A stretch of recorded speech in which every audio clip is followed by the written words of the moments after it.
Before we're going to talk about how to stop competing on the price with other photographers, let's think about like what a competitor is. And a lot of photographers, I feel like they think that a competitor is someone who would come in and somehow in a tricky way take their clients, their money away, their income away from them. It comes from belief that there's only a limited number of clients in the world, okay, or like in their area. So there's only like 10 clients and we're competing to get those clients. If you think about an analogy, imagine like all of the photographers in your area are stuck in a very small deserted island and there's only one puddle of water that gets full maybe once a month from when it rains. So of course you're going to do everything that you can. You're going to fight. You may kill each other just to get to that water because it's not enough for everybody. And that's not exactly what's happening in the photography market. Again, it's just the way how you look at it. If instead, imagine the situation that the same group of photographers, instead of being stuck on the deserted island, you're actually stuck in the boat in the middle of the sea, and there is a hole in the boat, and the water keeps pouring into the boat.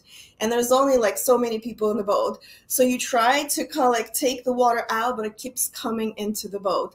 And no matter how big or how small your bucket is, no matter how often you get the water out, it's still coming out. So that's how I see the photography industry, because clients are coming. There's like a never-ending stream of clients. It's just you need to find a way to find your clients in that sea of clients, okay? Once you start thinking that way, then you don't really need to like fight with other photographers and like elbow each other out. Instead, you want to actually help each other get that water out of the boat so everybody can be safe and everybody can have as much as they want. There's always more clients than you can ever potentially serve. And not every client will be your client, okay? So it's okay to share. And actually, ideally, in an ideal world, you would have your prices set up the right way so you can only serve a certain number of people. Because you can't serve everybody. You only have so many hours in a day, so many hours in the week and in the month. But you need to make a certain income. For example, you want to make $5,000 a month while being fully booked. So that could mean for you having 2 clients. If your price is at $2,500 per shoot, or you can have 10 clients at $500 per session.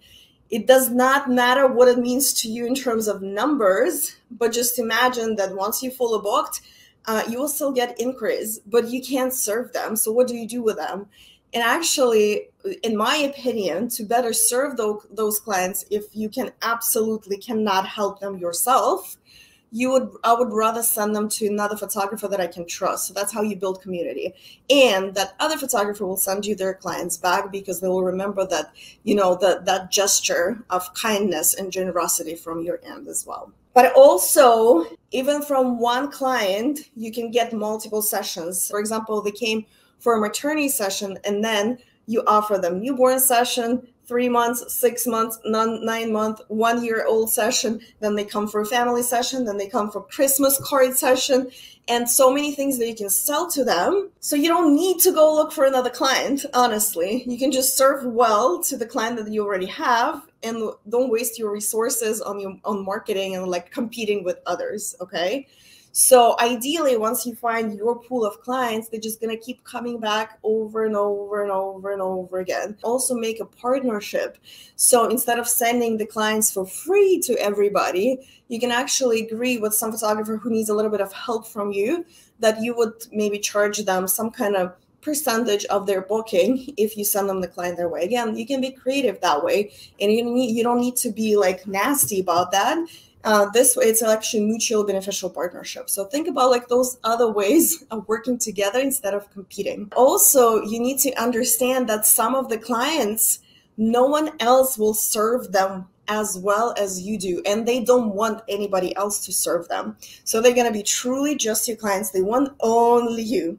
And ideally, I want you to be looking for those clients, because those will stay for you for life, especially if you serve them well, if you create beautiful images for them, if you create a beautiful experience for them, which is far more important.